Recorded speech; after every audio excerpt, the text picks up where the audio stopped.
마태복음 16장 21절에서 28절까지 한 절씩 교독하도록 하겠습니다.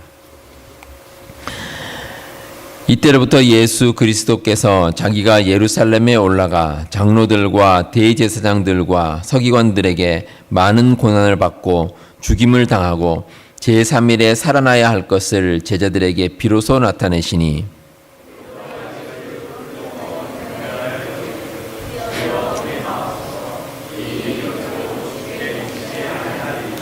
예수께서 돌이키시며 베드로에게 이르시되 사탄아 내 뒤로 물러가라. 너는 나를 넘어지게 하는 자로다. 내가 하나님의 일을 생각하지 아니하고 도리어 사람의 일을 생각하는도다 하시고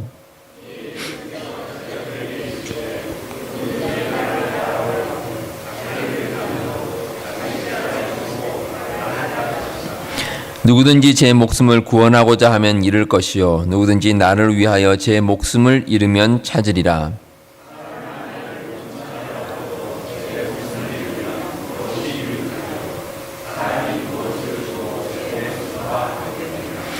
인자가 아버지의 영광으로 그 천사들과 함께 오리니 그때에 각 사람이 행한 대로 갚으리라.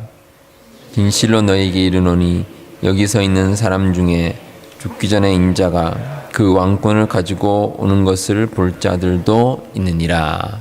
아멘. 오늘은 우리가 종려주일로 지킵니다. 종려주일은 예수님께서 십자가에 달리시기 위해서 예루살렘으로 입성하신 그 날을 기념하는 절기입니다. 예수님께서 예루살렘으로 들어오실 때 이제 나귀를 타고 들어오시는데 많은 이스라엘 백성들이 그 예수님을 맞이하면서 이 종려나무 가지를 꺾어서 흔들면서 환호를 했습니다. 그리고 성경에 보시면 호산나 다윗의 자손이여 찬송하리로다 주의 이름으로 오시는 이여 가장 높은 곳에서 호산나 이렇게 크게 외치면서 예수님을 환영했습니다.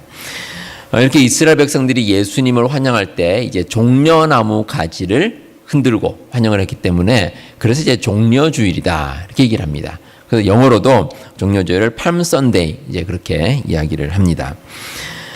예수님께서 예루살렘에 입성하신 이유는 근데 사실은 이렇게 환영받기 위함은 아니었습니다.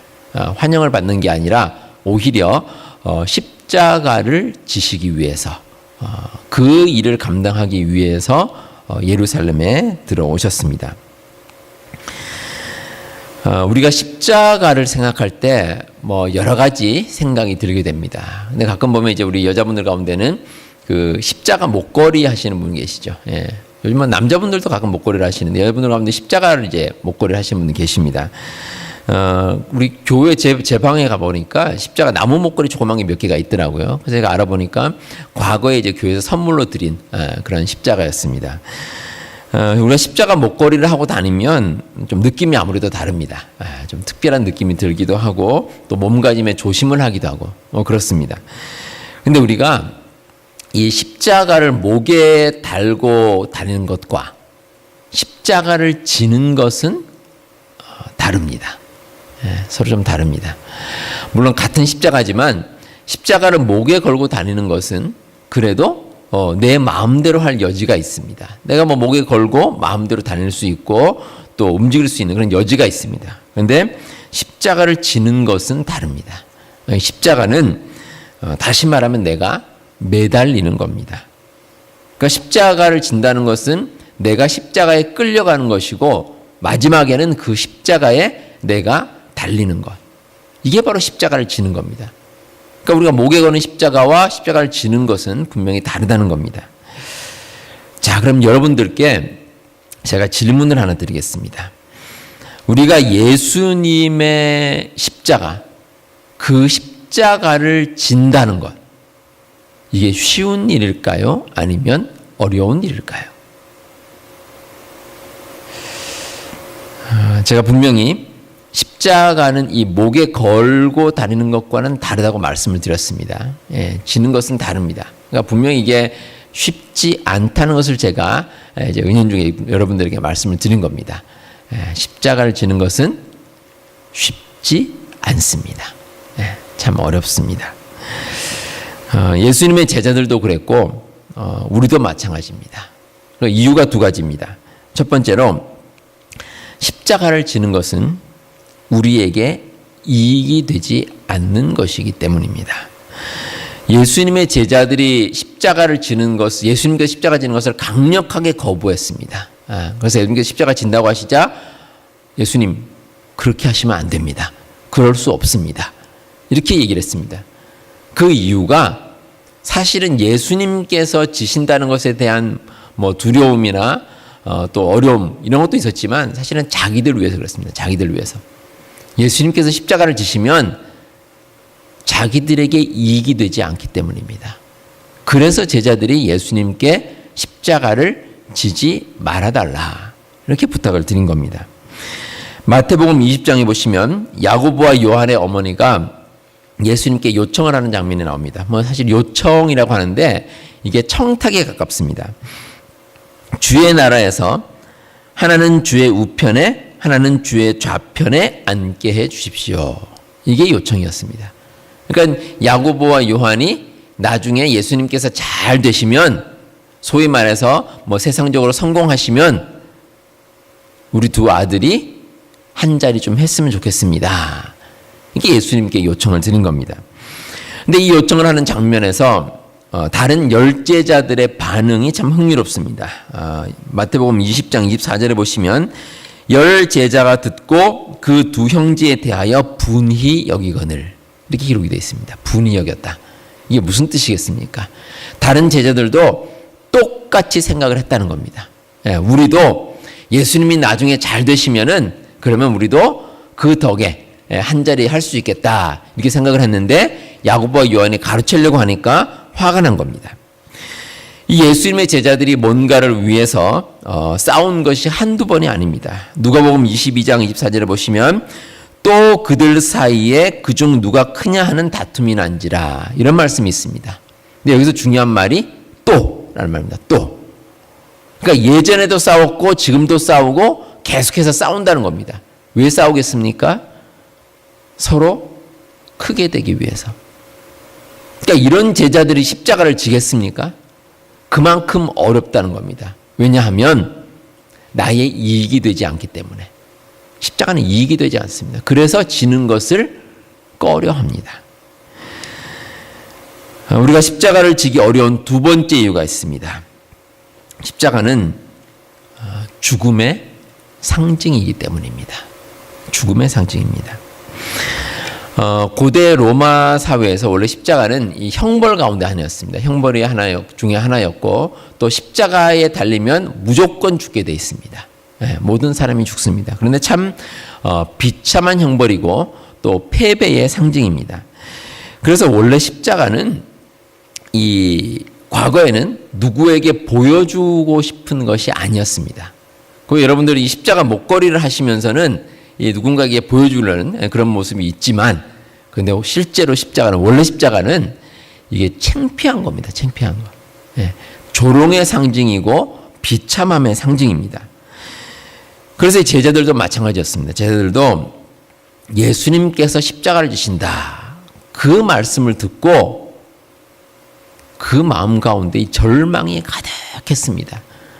사실 이 제자들은 우리가 지금 생각하는 그런 느낌과는 다릅니다.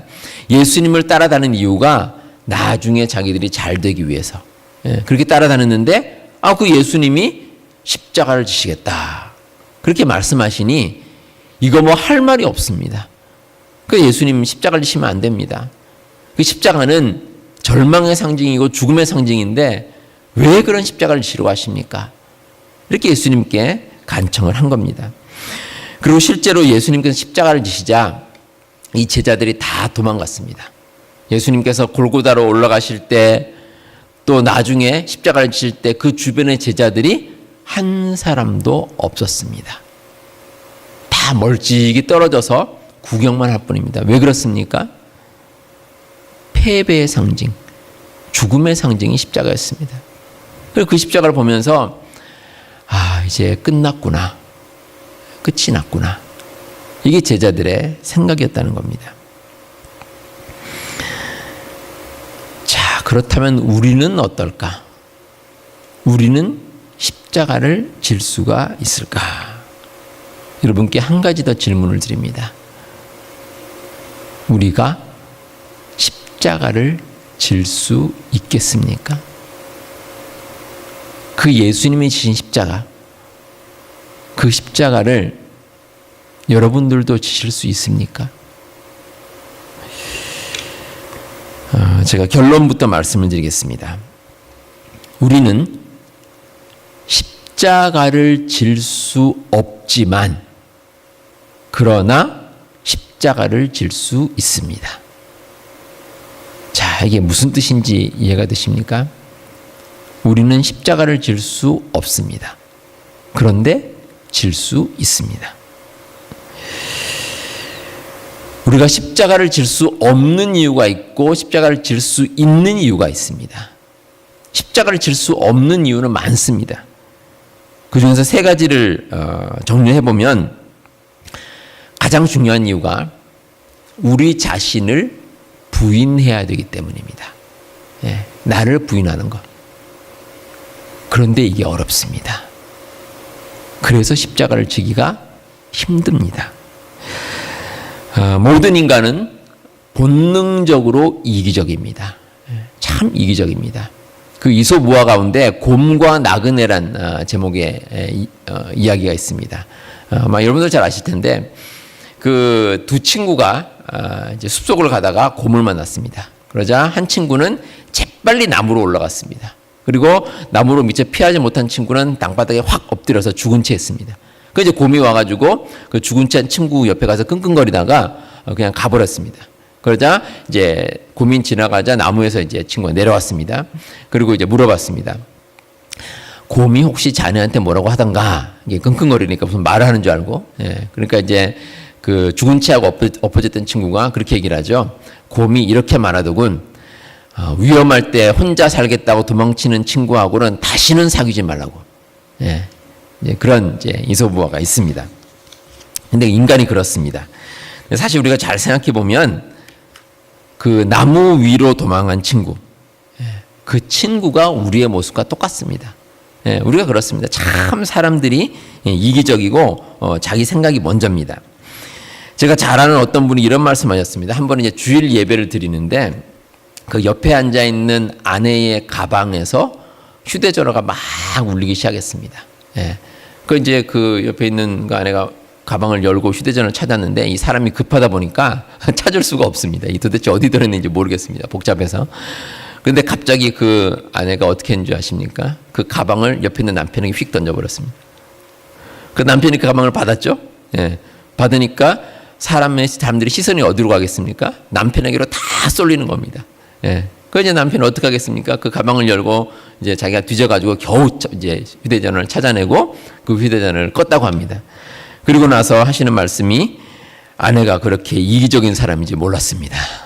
예, 이렇게 이제 얘기하는 걸 제가 들었습니다. 예수님의 제자들은 예수님을 3년이나 따라다녔습니다. 예수님 옆에서 하나님의 말씀도 듣고 또 기적도 많이 체험을 했습니다. 우리 같이 성경을 통해 접하는 것이 아니라 예수님을 직접 바라봤습니다. 그래서 우리는 생각합니다. 그 정도의 경험을 했다면 자기를 부인하고 십자가를 지는 것이 어렵지 않을 것이다. 그런데 인간은 그렇지 않습니다. 이 사람은 본능적으로 이기적입니다. 그래서 십자가를 지기가 어렵습니다. 두 번째로 인간은 부족한 존재이기 때문에 십자가를 지기가 어렵습니다. 우리가 스스로를 십자가를 지려고 하면은 인간의 한계를 초월해야 됩니다. 그러니까 우리가 받을 수 있는 모욕이라든지 고통, 또 우리가 지어낸 모든 죄들, 이런 것들을 다 우리 인간이 극복할 수 있어야 하는데 그게 안 된다는 겁니다. 우리 인간은 연약하고 한계가 있습니다. 그래서 십자가를 지기가 어렵습니다. 예수님께서 우리의 죄를 위해서 이 땅에 오셨습니다. 근데 우리 죄가 언제 처음 생겨났습니까? 아담입니다. 아담과 하와가 선악과를 먹음으로 인해서 죄를 짓게 됐습니다. 근데 그 죄를 왜 지었겠습니까? 저는 그 아담과 하와의 죄를 가만히 묵상해 보면서 이런 마음이 들었습니다. 만약에 아담과 하와에게 능력이 있었다면 그러면 죄를 극복했을 것이다. 이런 생각이 들었습니다. 아담과 하와는 죄를 이길 만한 힘이 없었습니다. 근데 반대로 예수님께서는 죄가 없으신 분입니다. 왜 그렇습니까? 예수님은 죄를 이기실 능력이 있기 때문입니다. 근데 우리는 그런 능력이 없습니다. 그래서 바울은 로마서 7장 24절과 25절에 이렇게 고백합니다. 오호라 나는 곤고한 사람이로다. 이 사망의 몸에서 누가 나를 건져내랴. 우리 주 예수 그리스도로 말미암아 하나님께 감사하리로다. 그런즉 내 자신이 마음으로는 하나님의 법을 육신으로는 죄의 법을 섬기노라. 그러니까 우리가 마음은 원이로되 육신이 약하다는 겁니다. 마음으로는 내가 십자가를 지고 싶어하는 마음이 있지만 그럼에도 못 지는 것은 우리가 능력이 없습니다. 그래서 십자가를 선뜻 지는 것이 어렵다는 겁니다. 인간이 만들어낸 지식과 학문도 마찬가지입니다. 근대 산업혁명을 거치면서 인간들이 생각했습니다. 야, 우리 기술이 이렇게 발달하니까 인간의 능력으로 정말 대단한 사회를 만들 수 있겠다. 이렇게 생각을 했는데 두 차례 세계대전을 거치면서 그 낙관론이 비관론으로 바뀌고 말았습니다. 인간의 힘으로 세워놓은 이 사회가 결국은 완전하지 않다. 이걸 사람들이 깨닫게 됐다는 겁니다. 여러분들 그 음료수를 마실 때 보통 이렇게 잔에 이렇게 잔으로 마시십니까? 아니면 빨대로 마십니까? 뭐 어떤 분들은 뭐 시원한 음료 마실 때 그냥 이제 잔에 입을 대고 마시는 분도 있고 어떤 분들은 빨대로 마시는 분도 계십니다. 근데 이거를 연구하시는 분들이 있습니다. 어떤 게 몸에 좋은가? 그런데 참 재밌는 것이 결론은 이렇습니다. 치과 의사 선생님은 빨대를 권장합니다. 왜냐하면 이 빨대로 마시면 치아에 닿는 부분이 적다는 겁니다. 그래서 단 음료수를 마실 때는 빨대를 사용하는 게 낫다. 이렇게 치과 선생님은 그렇게 말씀하시고, 그런데 피부과 의사 선생님은 다릅니다. 빨대를 사용해서 마시면요 얼굴 근육에 힘이 들어간답니다. 그래서 주름이 생긴답니다. 그래서 피부과 선생님은 그냥 잔으로 마셔라 이렇게 말씀하십니다. 근데 이 내용은 제가 만들어낸 말이 아닙니다. 뉴욕에 있는 그 노화관리연구소라는 데가 있습니다. 거기서 발표한 내용입니다. 자, 근데 참 난감하죠. 어느 장단에 춤을 춰야 될지 모르겠습니다. 서로 생각이 다릅니다. 근데 이렇게 모순이 가득한 것이 인간의 삶입니다. 우리가 자발적으로 십자가를 지려면 적어도 우리 인간들이 모든 것을 해낼 수 있는 능력이 있어야 합니다. 그런데 없습니다. 그래서 십자가를 지는 것이 어렵습니다. 세 번째로 인간은 십자가를 질 수 없는 이유는 인간의 상식적인 생각으로는 이해가 되지 않기 때문입니다. 우리가 세상에서 어떤 일을 할 때는 가장 필요한 것 가운데 하나가 힘입니다. 힘. 그리고 사람들은 그 힘을 가지고 뭔가를 하는데 그러면서 하는 말이 정의라는 걸 내세웁니다. 정의. 내가 뭘 할 때 정의의 이름으로 한다. 이렇게 얘기를 합니다. 그 세상에서 보통 아주 악한 집단이라도 자기들이 하는 것에 대해서 우리는 악한 일을 한다라고 이야기하지 않습니다. 항상 붙이는 것이 정의라는 말입니다. 우리가 정의를 위해 산다. 이렇게 보통 이야기를 합니다. 예수님의 제자 가운데 아주 대표적인 제자가 시몬이 있습니다. 이 시몬이 그 열심당원이라 그러죠. 이제 셀롯당원이라 그러는데 이 시몬이 한 역할이 그겁니다. 그러니까 이스라엘 사회에서 우리가 정의를 세우자. 그래서 예수님을 따라다녔습니다. 그러니까 예수님께서 나중에 이 정치적으로 힘을 가지시게 되면 이스라엘 사회를 정의롭게 만드는 그 나라를 꿈꾸면서 예수님을 따라다녔습니다. 근데 결과가 어떻습니까? 예수님이 십자가를 지고 그냥 돌아가신 겁니다. 이건 아무것도 아닙니다. 정의로운 나라를 세우는 것도 아니고 뭐 힘을 가지고 뭔가를 이루는 것도 아니고 그냥 비참하게 돌아가신 겁니다. 그러니까 이게 상식적으로 이해가 되질 않는 겁니다. 이스라엘 사람들에게 이 정의에 대한 개념은 두 가지입니다. 두 가지 단어가 있습니다. 하나는 미슈파트라는 단어가 있습니다. 미슈파트라는 말은 무슨 말이냐면은 모든 사람에게 해당되는 정의입니다. 그러니까 부자나 가난한 사람들이나 똑같이 공평하게 적용되는 정의를 가리켜서 미슈파트라고 부릅니다. 또 하나의 정의는 치다카라는 정의가 있습니다. 치다카. 이건 무슨 뜻이냐면 가난한 사람을 먼저 돌보는 것. 그러니까 우리가 왜 가난한 사람과 부자는 약한 사람과 강한 사람은 같이 경쟁을 할 수 없습니다. 그래서 가난하고 약한 사람을 먼저 돌보아주는 정의. 이것을 치다카라고 부릅니다. 근데 예수님의 십자가는 이 두 가지의 정의로움 가운데 어느 것에도 해당되지 않습니다. 인간적으로 봤을 때는 또 시몬이 보았을 때는 예수님의 십자가는 허무한 죽음과 패배일 따름입니다. 그래서 많은 사람들은 인간적인 생각으로 봤을 때 예수님의 십자가를 질 수 없다. 이렇게 생각을 합니다. 근데 여러분, 그럼에도 불구하고 우리는 십자가를 질 수 있습니다. 십자가를 질 수 없는 이유는 참 많습니다. 하지만 우리가 십자가를 질 수 있는 이유는 단 한 가지입니다. 하나님께서 우리와 함께 하시면 됩니다. 그러면 우리가 십자가를 질 수 있습니다. 우리가 처한 현실에서는 십자가를 지기가 어렵습니다. 인간의 능력으로 감당하기 어려운 것이 십자가입니다. 그리고 십자가를 지는 것이 인간의 생각으로 이해가 되지 않을 수도 있습니다. 하지만 모든 악조건에도 불구하고 하나님께서 우리와 함께 하시면 우리는 십자가를 질 수 있습니다. 우리를 너무나 사랑하시는 하나님께서 우리를 도와주시면 우리는 그 십자가를 질 수가 있습니다. 그 하나님의 의지하에서 하나님께서 우리와 함께 하시고 우리가 하나님과 동행하면 우리는 십자가를 질 수 있으리라 믿습니다. 우리 하나님께서는 성경 곳곳에서 우리를 도와주시겠다고 약속해 주셨습니다. 이사야 41장 10절 말씀입니다. 두려워 말라 내가 너와 함께함이라. 놀라지 말라 나는 내 하나님이 됨이라.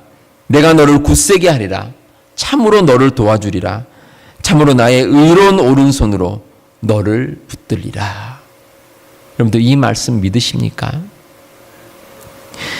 하나님께서는 또한 우리를 사랑으로 돌보아 주십니다. 스마냐서 3장 17절 말씀입니다. 너희 하나님 여호와가 너희 가운데 계시니 그는 구원을 이루실 전능자시라. 그가 너로 말미암아 기쁨을 이기지 못하시며 너를 잠잠히 사랑하시며 너로 말미암아 즐거이 부르며 기뻐하시리라. 하나님께서는 우리를 이처럼 사랑하십니다. 정말 어쩔 줄 몰라 하시면서 사랑하십니다. 그래서 우리에게 독생자 예수 그리스도를 보내주시고 예수님의 십자가 보혈로 우리를 구원의 길로 인도해 주셨습니다. 하나님께서 우리와 함께 하시면 우리는 예수님께서 지신 그 십자가를 질 수 있습니다. 우리 예수님께서 이 세상을 떠나시면서 마지막으로 말씀하셨습니다. 마태복음 28장 19절과 20절에서 그러므로 너희는 가서 모든 민족을 제자로 삼아 아버지와 아들과 성령의 이름으로 세례를 베풀고 내가 너에게 분부한 모든 것을 가르쳐 지키게 하라. 이 말씀을 하셨습니다. 예수님의 지상명령이고 마지막 말씀입니다. 근데 이 말씀을 참 지키기가 어렵습니다. 모든 민족을 제자로 삼는 것도 어렵고 그들에게 세례를 베풀고 또 예수님께서 분부한 그 모든 것을 가르쳐 지키게 하는 것도 쉽지가 않습니다. 하지만 우리는 이 명령을 수행할 수 있습니다. 28장 20절의 하반절에 나오는 예수님의 말씀 때문입니다. 볼지어다 내가 세상 끝날까지 너희와 항상 함께 있으리라 하시니라. 이 말씀 때문에 우리는 그 명령을 지킬 수가 있습니다. 내가 세상 끝날까지 너희와 항상 함께 있으리라. 여러분들 함께 따라 하시겠습니다. 세상 끝날까지 항상 함께 있으리라. 우리와 함께 하시는 그 주님의 사랑, 주님의 인도하심에 여러분들의 삶을 맡기시기 바랍니다. 우리는 십자가를 질 수 있습니다. 하나님의 인도하심에 맡기면 됩니다. 우리 여러분들 그 믿음을 가지시고 담대하게 십자가를 지고 이 세상 승리하며 살아가시는 우리 모든 성도님들 다 되시기를 바랍니다. 기도하겠습니다.